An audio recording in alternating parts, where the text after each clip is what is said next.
आज हम new topic पढ़ेंगे ग्रामर का। न्यू टॉपिक का नाम है संज्ञा।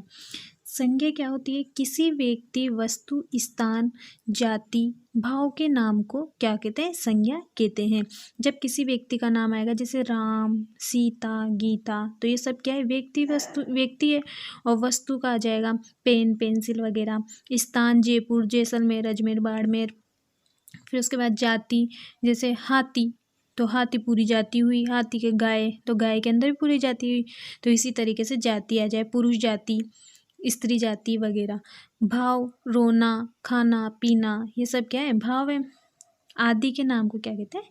संज्ञा कहते हैं। संज्ञा के प्रकार, संज्ञा 5 प्रकार की होती है। यहाँ पर आप कन्फ्यूजन मत होना, आपने पढ़ा होगा कि संज्ञा 3 प्रकार की होती है, लेकिन यहाँ पर अब आगे जाके आप पढ़ोगे कि संज्ञा 5 प्रकार की होती है। कैसे होती है संज्ञा 5 प्रकार की? व्यक्तिवाचक संज्ञा, जातिवाचक संज्ञा, भाववाचक संज्ञा, समूहवाचक संज्ञा और द्रव्यवाचक संज्ञा। पहले समूहवाचक और द्रव्यवाचक को भाववाचक संज्ञा के अंदर ही मिला दिया जाता था, इसलिए संज्ञा पहले कितने प्रकार की हो जाती थी? 3 प्रकार की हो जाती थी। अब यहाँ पर समूहवाचक और द्रव्यवाचक को भी अलग अलग भागों में डिवाइड करेंगे। फिर उसके फर्स्ट में आती है व्यक्तिवाचक संज्ञा। व्यक्तिवाचक संज्ञा क्या होती है? जिस संज्ञा से किसी एक व्यक्ति, वस्तु या स्थान विशेष का बोध होता है उसे क्या बोलते हैं? व्यक्तिवाचक संज्ञा बोलते हैं। इसमें या तो व्यक्ति का नाम आएगा, या वस्तु का नाम आएगा, या फिर स्थान का नाम आएगा, तो उसे क्या बोल देंगे? व्यक्तिवाचक संज्ञा बोल देंगे। उदाहरण में दिया हुआ है राधा विलायती साड़ी पहनती है, तो इसमें विलायती साड़ी क्या हो गई? व्यक्तिवाचक संज्ञा होगी। विलायती यानी जो बाहर से आई हुई हो मॉडर्न साड़ी, तो वो पहनती है। कश्मीरी बिल्ली जयपुरी आम खाती, तो जयपुरी ये भी क्या है? नाम है जयपुर का, और आम भी क्या है? संज्ञा हो गई। अगर यहाँ पर ओनली आ जाता कश्मीरी बिल्ली आम खाती है, तो फिर ये क्या हो जाता? जातिवाचक संज्ञा हो जाता आम इसमें। लेकिन आम के आगे लग गया ना जयपुरी, यानी जयपुर से आया हुआ, तो है ना, फिर ये हो जाएगी व्यक्तिवाचक संज्ञा। इसके बाद ताजमहल शाहजहाँ ने बनवाया था, तो ताजमहल ये भी एक नाम है, और इसके कोई अलग अलग भाग नहीं होते, क्या है? मेन नाम है, इसलिए भी क्या हुआ? व्यक्तिवाचक संज्ञा हुआ। अब देखते हैं व्यक्तिवाचक संज्ञा के और क्या क्या उदाहरण होते हैं और इसके अंदर किसे किसे लिया जाता है। सबसे पहले देखिए व्यक्तियों के नाम। व्यक्तियों के नाम भी किस में आते हैं? व्यक्तिवाचक संज्ञा में आते हैं। राम, श्याम, मोहन, गीता, सीता। फिर दिशाओं के नाम पूरब, पश्चिम, उत्तर, दक्षिण, सब कुछ इसके अंदर आते हैं व्यक्ति। देशों के नाम भारत, चीन, जापान, अफगानिस्तान, सब।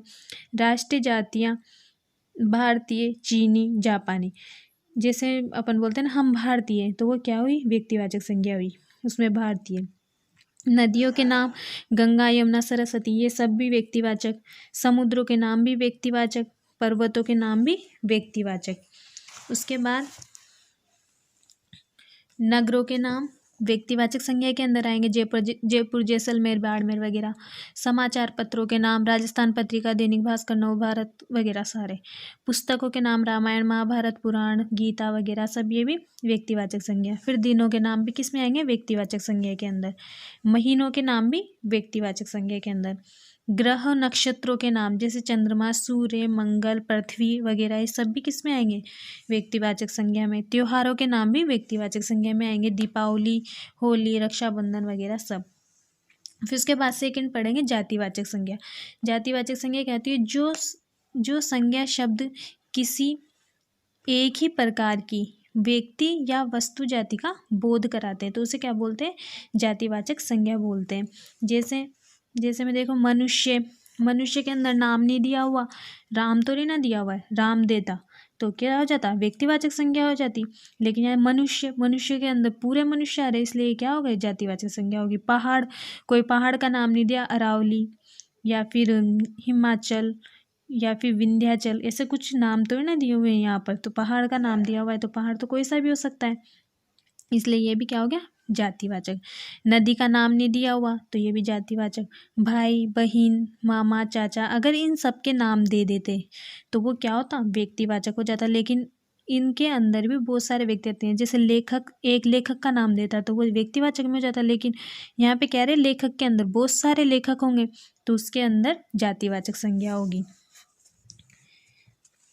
इसके बाद आता है भाववाचक संज्ञा। अब देखिए भाववाचक संज्ञा क्या होती है।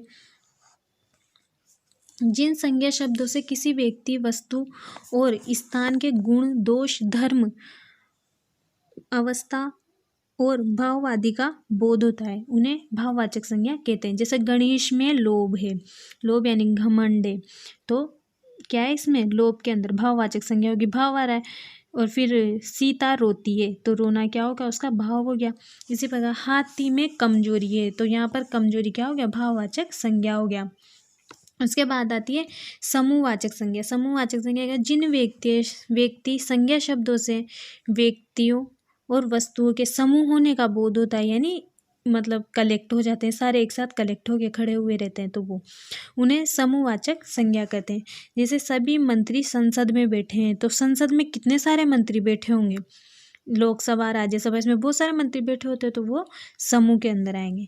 इसके सहायक शब्द होते हैं, जैसे ऐसे शब्द आ जाए ना आपके वाक्य में, तो आपको देखते लगा देना है कि ये समूहवाचक संज्ञा है। सभा, दल, सेना, संघ, कुंज, कक्षा, संसद, टोली, मंडली, ये सब क्या है, समूहवाचक शब्द के, समूहवाचक संज्ञा के अंदर आएंगे। उसके बाद द्रव्यवाचक संज्ञा, जिन संज्ञा से नापतोल वाली वस्तु का बोध होता है, उन्हें क्या बोलते हैं, द्रव्यवाचक संज्ञा बोलते हैं। जैसे मोहन 2 किलो आम लाया, तो यहाँ पे 2 किलो क्या हो गया, द्रव्यवाचक संज्ञा हो गया।